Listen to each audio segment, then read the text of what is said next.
안녕하세요. 저는 연예인 연애 결혼 8년까지 총 10년의 세월을 남편과 한 입으로 덮고 산 42살 여자입니다. 남편이 시댁에 가서 시어머니께도 솔직하게 털어놓지 못한 얘기들을 저한테는 맘 편히 할 정도로 저는 제 남편의 베스트 프렌드라고 자부를 하고 사는 여자입니다. 우리 부부가 이성적으로 끌리는 일은 연애 때나 결혼 초보다 적을지언정 으르렁거리면서 싸우고 위로만 하며 사는 것보다는 훨 잘 살고 있다고 자부를 하는 저였죠. 현재 둘 사이에는 내년에 초등학교를 입학하는 어린 아들 하나가 있는데 저희 친정엄마 말씀을 들어보니 아들 성격이 저 어릴 때를 쏙 빼닮았다 하더라고요. 원하는 것이 없어서 고집도 잘 부리지 않고 그냥 순둥이같이 얌전한 것이 육아하기에 너무 좋은 아이였습니다. 남편과 제가 둘 다 맞벌이를 하기 때문에 아이를 키우는 데 필요한 시간적 부담은 늘 존재했었는데 우리 아이는 저희가 오히려 마음 놓고 출근도 할 수 있을 정도로 울지도 않고 할머니 손에 잘 커졌어요. 그게 고맙기도 하지만 한편으로는 미안하기도 해서 좀 더 자란 지금은 더욱 최선을 다해 아이에게 사랑을 주면서 살고 있는 중이고요. 아이가 생긴 후부터는 저에게 가정과 아이가 전부나 다름없었지만 그럼에도 제 인생에서 손 놓지 않고 함께 끌고 가고 싶은 존재들이 하나 더 있긴 했습니다. 바로 저희 고등학교 단짝 친구들이었죠. 고2 때 같은 반 친구로 처음 만나서는 그중 한 친구와는 대학까지 같은 곳에 입학하고 졸업했습니다. 꾸준히 힘들 때도 연락하고 기쁜 일이 있을 때도 연락을 하면서 경조사를 같이 겪었고 각자 결혼을 할 적에도 들러리 촬영에 실제 결혼식 들러리까지 서면서 정말 둘도 없는 친구 사이임을 확인했습니다. 가장 친한 사이다 보니 서로의 남편들도 사석에서 부인들을 껴서 여러 번 만나왔었고 각자의 애들도 참 친하게 지냈어요. 가장 먼저 결혼을 했던 수미라는 친구의 남편이 의사여서 코로나가 터진 후로는 남편들까지 합석해 우르르 만나는 것은 불가능에 가까웠어요. 괜히 우리 때문에 피해를 입힐까 싶어서 친구인 우리가 먼저 조심하자고 했었죠. 그 와중에 저희 남편도 보건직 관련 일을 하는 사람이었기 때문에 내심 사람 만나는 걸 불편해하는 눈치였고 결국 저희들 중에서 가장 먼저 직장을 그만두고 주부로 살고 있던 가희라는 친구가 서로를 밖에서 따로 만나가면서 안부를 나눠줬습니다. 가희 덕분에 그나마 우리 셋 사이가 멀어졌다는 느낌은 들지 않았어요. 오히려 코로나로 못 봐 안타깝다며 더 서로를 향한 우정이 들끓었던 것 같아요. 가희는 조그만 회사를 다니다가 아이를 가지게 되면서 일을 그만뒀어요. 평소 자기 남편이랑 아이를 무지 가지고 싶어 했었는데 내내 임신 소식이 없다가 30 중후반에 찾아온 아이 소식에 몸 관리를 해야겠다 싶어서 직장을 그만둔 것이었죠. 가인의 남편 시부모님이 일산에서 약국 하나를 크게 하고 있었기 때문에 딱히 가인은 돈을 벌어야 할 이유도 없었고 그래서 직장을 그만두기까지 결정을 쉽게 내릴 수 있었다고 했어요. 솔직히 양가 부모님 중 어느 한쪽도 부유하지 않고 물려줄 재산도 있지도 않았던 저는 잘난 시댁과 남편을 둔 가희가 참 부러웠습니다. 나도 일을 그만두고 내 아이가 커가는 모습을 곁에서 잘 지켜보고 싶었는데 돈은 벌어야 하니 그러지 못했었거든요. 하지만 이런 저와 달리 일을 그만두고 말고 하는 문제가 별것이 아니었던 가희를 보니 안 부러울 수가 없더라고요. 그래도 딱 거기까지였습니다. 친구가 부럽고 질투나기도 했지만 말 그대로 제 친구였기에 그 이상의 감정은 들지 않았어요. 가희 앞에서 너 부러워 죽겠어. 나도 일 좀 그만두고 싶어 죽겠다. 라며 시기 어린 투정을 부려보기도 했지만 절친 사이에서 부려볼 수 있는 애교 같은 것이었기에 저희 중 누구 하나 그 말에 기분 나빠하거나 신경 쓰는 사람은 없었습니다. 그건 수미도 마찬가지였고요. 집에 와서도 가희가 일을 그만둔 얘기를 남편한테 해보며 우리도 열심히 돈 벌어서 빨리 경제적인 자유를 얻어보자며 긍정적으로 으쌰으쌰 하기도 했고요. 남편 또한 이런 제 말에 수긍을 하며 오히려 수고가 많다며 저를 꼭 안아주기도 했습니다. 남편이든 친구든 모두가 하나같이 저에게 좋은 자극 혹은 좋은 감정을 심어주는 고마운 존재들이었습니다. 부러운 것만 털어놓는 것 말고도 결혼해서 살면서 겪었던 서럽거나 힘든 점들, 그리고 시댁부터 친정까지 참 별의별 이야기를 잘도 주고받곤 했습니다. 절친들 사이에 허물이 없듯이 저희 또한 나이가 들어서도 우정은 더 돈독해지고 마음은 더 열어놓고 말을 주고받았죠. 그러다가 작년 말에 남편한테 한밤중 전화가 걸려왔어요. 처음에 문자가 먼저 도착을 했었고, 저는 문자 오는 진동 소리를 들었는데요. 이내 전화가 왔는데 진동벨이 오래도록 울리더니 남편이 핸드폰을 들고 집 밖으로 나가는 게 아니겠어요? 제가 눈 감고 자고 있으니 남편은 제가 아무것도 듣지를 못했다고 생각하는 듯 했습니다. 그러더니만 남편은 꼭두 새벽이 지나서야 집으로 돌아왔고, 눈뜬 채로 현관 앞에 서 있던 저를 보고는 소스라치게 놀라며 기겁을 했었죠. 어딜 갔다 왔었냐고 의심을 잔뜩 한 채로 물어보는 제게 남편은 친구가 사고를 당했는데 저녁에 마지막 통화를 했던 나한테 바로 전화를 했네. 응급실이라길래 놀래서 나도 모르게 뛰어갔다 왔어. 라며 현관 안에 들어서자마자 다리에 힘이 풀린 채 주저앉더라고요. 남편의 망연자실한 표정에 걱정이 된 나머지 그 이상의 질문은 더 할 수가 없었고, 오히려 한밤중에 외박을 한 남편을 의심을 한 적이 없이 방 안으로 조심히 데려왔습니다. 하지만 그날 저는 남편이 만난 친구라는 사람이 바로 여자라는 것을 알아챘습니다. 새벽에 나갔다 들어와서인지 피곤하다며 바로 골아떨어졌던 남편의 핸드폰으로 또다시 그 새벽에 진동이 울리길래 참 예의 없네 이 사람 라면서 살짝 그 핸드폰을 엿봤었는데 문자를 주고받은 사람이 고마워 오빠 와줘서 정말로 고마워 라고 연락이 왔더라고요. 정말 그 새벽에 처녀 귀신이라도 마주한 듯 깜짝 놀랐네요. 남편이 만난 사람이 남자가 아닌 여자란 생각에 그리고 다름 아닌 유부남에게 그 새벽에 가장 먼저 연락을 할 생각을 한 그 친구라는 사람의 생각에 분한 나머지 잠을 잘 수가 없었습니다. 결국 그날 아이를 유치원에 보내고 출근도 해야 하는데 아침 대바람부터 남편한테 소리를 지르며 난동을 피웠어요. 설마 바람을 피우는 거냐면서 나의 가장 가까운 배우자가 날 배신한 상황이냐며 울고 불고 난리를 피웠고 결국 남편이 무릎을 꿇고 사과를 하면서 그날 난동은 일단락 되었습니다. 남편이 절대로 바람도 아니고 특별한 사이도 아니고 그냥 저녁에 안부를 주고받았던 자기 대학 후배인데 전화가 와서 어쩔 수 없이 가준 거라고 하더라고요. 응급실에서 정신을 못 차리고 벌벌 떨길래 자기도 겁이 나서 일단은 가봐야겠다 싶었다고 말입니다. 애 낳고도 싸움 한 번 한 적이 없이 잘 살고 있는 우리 부부인데 너는 내가 바람을 피웠다고 믿고 싶디? 라며 급기야 본인이 억울하다 눈물을 보이던 바람에 저는 그제서야 남편의 말을 믿고는 화를 풀었습니다. 다음부터는 그런 연락이 와도 가족한테 전화하라고 확실히 말을 하라며 이런 상황이 재발되지 않도록 명확히 도장을 찍기도 했어요. 남편이 보인 눈물이 처음이었고 그래서 진심 같아 보였는지라 저는 추후에도 더 생각을 하지 않은 채 이전에 우리 부부로 잘 지내고자 했죠. 하지만 올봄 다시는 안 그럴 줄 알았던 내 남편이 또다시 그 후배를 만났습니다. 야근을 하느라 퇴근이 늦을 거라고 하길래 저는 모처럼 친구들이라도 불러서 같이 저녁이라도 먹으려고 수미랑 가희를 집에 불렀어요. 하지만 가희는 몸이 좋지 않다면서 오지 못했고 저는 수미랑 수미 애들만 불러 집에서 저녁을 먹었는데요. 문득 남편이 언제쯤 들어오나 싶어서 연락을 했더니 전화를 받지 않더라고요. 그런데 1시간이 지나도 2시간이 지나도 답이 없길래 또다시 전화를 해봤더니 역시나 또 전화를 받지 않았어요. 슬슬 걱정이 되었습니다. 회사라면 책상 위에 핸드폰을 분명 뒀을 텐데 뭐 하느라 전화가 안 되나 싶어서 계속 전화를 했더니 결국 남편이 몇 번의 시도 끝에 전화를 받았어요. 하지만 그 순간 저는 분명히 들었습니다. 귀찮아하면서 전화를 받는 남편의 짤막한 한숨소리와 그 뒤에서 들려오던 웬 여자의 키득거리는 불쾌한 웃음소리를 말이죠.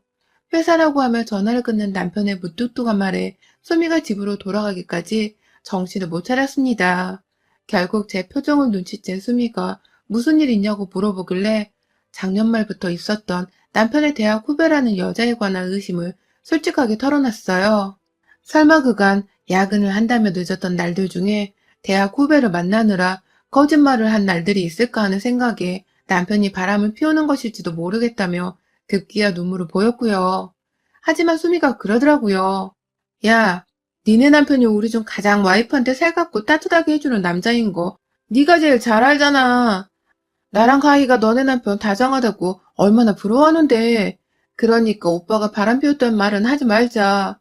니네 오빠가 바람을 피우면 내 손에 장을 지질게. 라고 말해줘. 가장 친한 친구가 이리 말을 해주니 내심 고맙기도 했습니다. 내가 괜히 회사 여자 동료랑 얘기를 나누던 남편을 사적으로 방해를 하는 건 아닌가 싶어서 생각을 좀 고쳐먹어 보려고도 했죠. 그날 집에 돌아온 남편에게는 아무것도 물어보질 않았고 오히려 우리 부부는 평상시처럼 다정하고 편하게 잘만 지냈습니다. 그러다가 바로 찌지난 주말이었어요. 가희가 갑자기 부부싸움을 했다면서 아이도 집에 둔 채 혼자 저희 집에 와버렸죠. 놀라고 걱정된 나머지 일단 집에 들여서 제 손으로 차린 저녁 밥상도 정성스럽게 먹였습니다. 저랑 신체 사이즈가 비슷해서 제가 입는 잠옷도 나눠줬고요. 편히 쉬고 내일 마음 정리되는 대로 집에 가라면서 내 집안에서 샤워까지 하게 하고는 작은 방에 이불도 깔아줬습니다. 이 정도는 절친한 친구 사이에 아무 일도 아니라고 생각했어요. 요즘 저도 남편 때문에 쏘가리 할 일이 많아서 그런지 부부싸움을 했다는 가희의 마음이 이해가 가기도 했거든요. 제 남편도 걱정이 되었는지 이런저런 조언을 해주려고 얘기를 들어줬는데 남편이랑 살기 싫어 죽겠다고 하소연하는 가희의 말에 남편은 그저 고개를 끄덕여 줬습니다. 화가 난 여자한테는 그저 수긍해주는 것이 빨리 화를 풀게 하는 방법이란 것 정도를 제 남편은 저를 통해서 너무나 잘 알고 있었으니까요. 이런 마음을 먹으면 안 되지만 가희를 잘 달래주는 듯한 남편을 보니 제가 봐도 내 남편은 참 다정한 사람이더라고요. 저런 남편이 왜 안 하던 여자 문제로 내 속을 썩게 만들었나 싶어서 순간 가희도 잊어버린 채 남편을 향해서 원망을 하기도 했습니다. 그렇게 저희는 거실 한복판에서 무뚝뚝하고 매정하다며 자기 남편 욕을 하는 가희의 말을 한참 더 들어주다가 시간이 너무 늦어 잠을 자기로 했어요. 가희는 다음날 집으로 가면 그만이었지만 저희 부부는 출근을 해야 했으니까요. 혹시 낯선 집에서 불편한 나머지 잠을 잘못 잤까 싶어서 가희가 잠이 드는 것까지 옆에서 봐줬습니다. 그리고는 제 안방으로 건너왔고 저 또한 가희를 달래느라 말을 많이 해서 그런지 피곤하다며 금방 잠이 들어버렸어요. 아주 깊게 말입니다. 하지만 모처럼 만에 깊은 잠을 자서일까요? 이른 새벽부터 눈동자가 동그래져서는 잠이 확 깨버리더라고요. 친구한테 아침이라도 차려주고 보내야 할 것 같아서 좀 일찍 일어나 밥이라도 새로 해볼 생각이었습니다. 옆으로 보이는 탁상시계 속 시간이 아직 이르길래 조금만 더 억지로라도 눈을 감아보고 있자면서 등을 돌려 남편 쪽으로 몸을 기울였는데요. 그 순간 저는 내 남편 위에 처녀 귀신이 올라타 있는 줄 알고선 가위를 눌린 듯이 말을 잇지 못했습니다. 글쎄 남편의 몸뚱이 건너편으로 웬 여자 하나가 올라타 있다가 침대 아래쪽으로 스르륵 사라져버린 것입니다. 내가 잘못 봤나 싶은 나머지 온몸에 공포와 소름에 닭살이 쫙 끼쳐버렸어요. 눈을 껌뻑껌뻑 하면서 그 상태로 얼어버려 있었고 남편의 얼굴을 확인해보니 이 사람은 분명 잠들어 있었습니다. 그런데 문제는 그 다음이었어요.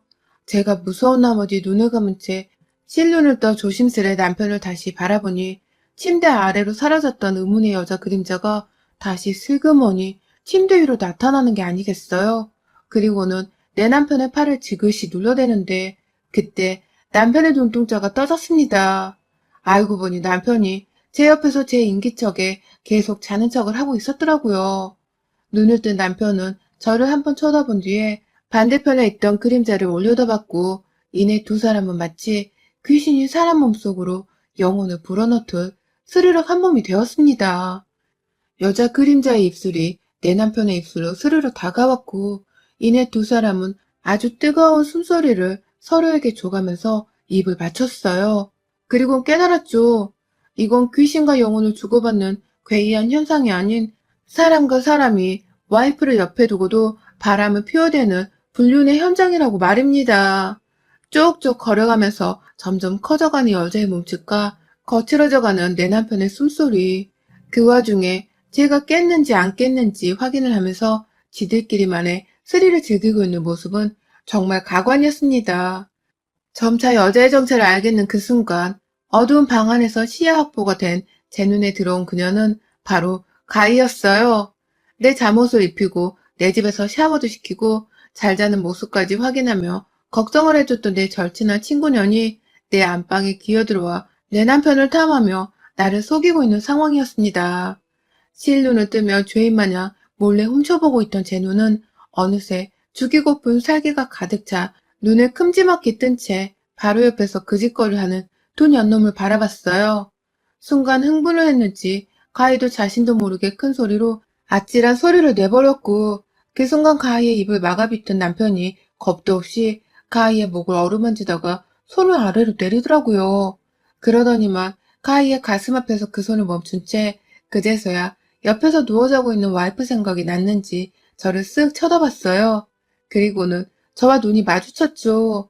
남편은 가희를 만지작거리고 있다가 그 상태로 곧장 가희를 침대 옆으로 밀어버렸어요.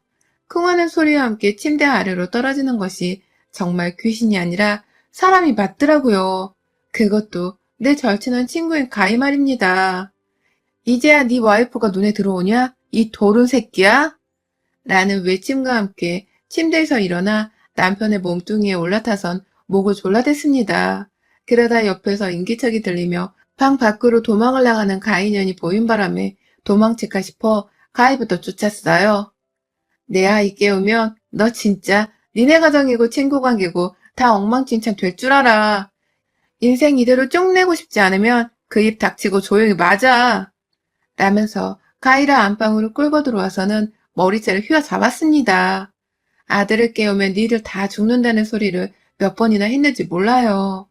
남편도 아들 생각에 미치겠었는지 찍소리도 못한 채 입을 꾹 다물고는 제 앞에서 손이 발이 되도록 빌더라고요. 지난번에 불륜이 절대 아니라면서 눈물을 흘리더니만 이번에는 허리를 숙여가며 눈물을 흘렸고 저는 그제서야 남편의 진한 눈물이 다 악어의 눈물이었다는 사실을 알아챘습니다. 그때도 그렇고 그간 야근을 한다고 했을 때도 그렇고 지금도 그렇고 남편은 내내 저를 속이고 있었더라고요.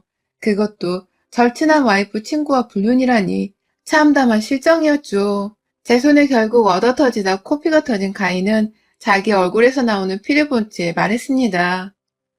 그냥 네가 너무 부러워서 그런 거지 나쁜 의도는 절대 아니었어. 오빠도 네가 너무 편해서 친구 같다고 하고 난 그렇게 친구처럼 잘 지내는 너네 부부가 너무 부러워서 그래서 나도 그냥 그런 친구 같은 사람과 사랑 한번 해보고 싶었어.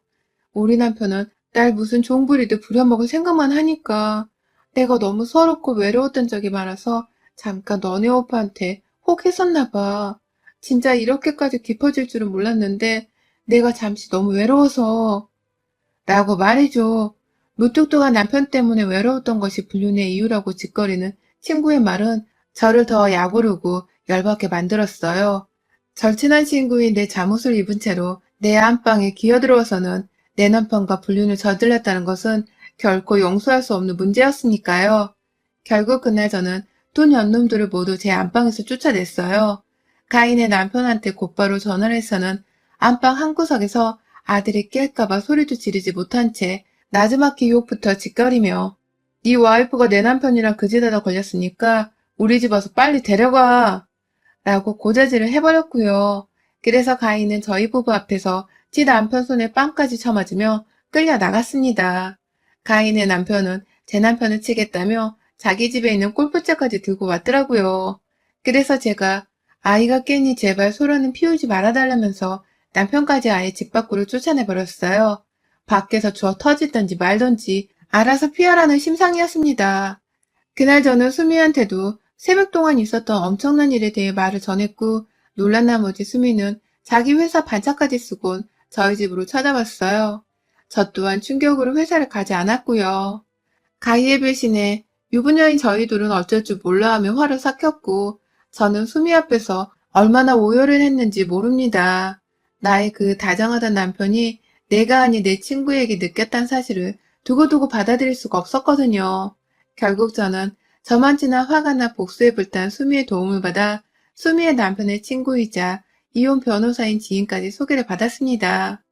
남편이 가인의 남편 따라 집안에서 쫓겨나던 날 제가 안방에 뛰어들어가 남편의 핸드폰을 뒤져 살폈는데요. 거기서 본 가희와 남편이 주고받은 문자 내용들을 모두 다 제 핸드폰으로 사진으로 남겨뒀었거든요.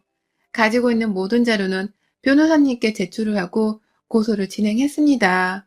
친구라도 봐주지 않은 채 오히려 더 큰 배신감에 정신적 고통이 상당하다면서 최고 금액으로 위자료를 때려 박았습니다. 내 집안에서 그 짓을 한 죄값은 너무 컸기에 말이죠. 우리 집뿐만 아니라 가인의 집도 이혼 소송으로 콩가루 같은 소송전을 펼치는 것은 마찬가지였어요. 주부라서 가지고 있는 자기 돈이 한 푼도 없던 가인은 소송도 제대로 하지를 못한 채 겨우 출산한 자기 아이에 대한 양육권까지 뺏기게 생겼다고 하더라고요. 제발 자기 남편을 설득해달라며 수미한테 전화를 해서 사정을 했다가 수미한테 욕사발을 더 처먹고는 그 후로 완전히 소식이 끊겼다고 합니다. 저야 뭐 제 직업이 있었고 남편이랑 갈라서더라도 제 능력으로 아이를 키울 수 있는 자신이 있었기에 경제적 타격은 가희보다 덜했고요. 그쯤 제가 이혼을 하고 양육권까지 챙겨가겠다고 벼르니 시댁에서는 난리가 났습니다. 바람 피운 아들놈이 원망스러운데 남편 바람 한 번을 눈 감아주지 못한다면서 제가 더 독한 년이라고 저를 원망하는 소리를 내기도 했어요. 그 바람에 남편은 불난 집에 부채질하지 말라면서 중간에서 시댁과 거하게 몇 판을 싸웠고 저는 저대로 아들내미가 바람을 피웠는데 쪽팔린 줄도 모르고 어디서 큰 소리를 내세요. 면서 이제 더 이상 며느리가 아니니 함부로 짓거리지 말라며 완전히 시댁과도 이혼 도장을 찍기 전에 쫑을 내버렸습니다. 함께 살 때는 정말 시댁도 좋고 남편도 좋고 모두가 너무 만족스러운 상대들이었는데 한순간의 불륜으로 가정이 파탄나고 보니 여기저기 쓰레기 같은 년놈들 투성이더라고요. 내가 정말 못 모르고 결혼 생활을 해왔었구나 싶어서 지난날의 과거가 아찔하기도 했습니다. 내 남편과 친구년 때문에라도 앞으로는 정신 똑바로 차리고 살아야겠다고 싶기도 했고요. 지금 남편은 집에서 쫓겨나 시댁에 가 있는 중인데 혼자 안방에서 잠을 자다 보면 문득 심장이 쫄려 죽겠습니다. 그날 친구년이 내 남편 몸 위에 있던 장면이 계속 생각이 나서 말이죠.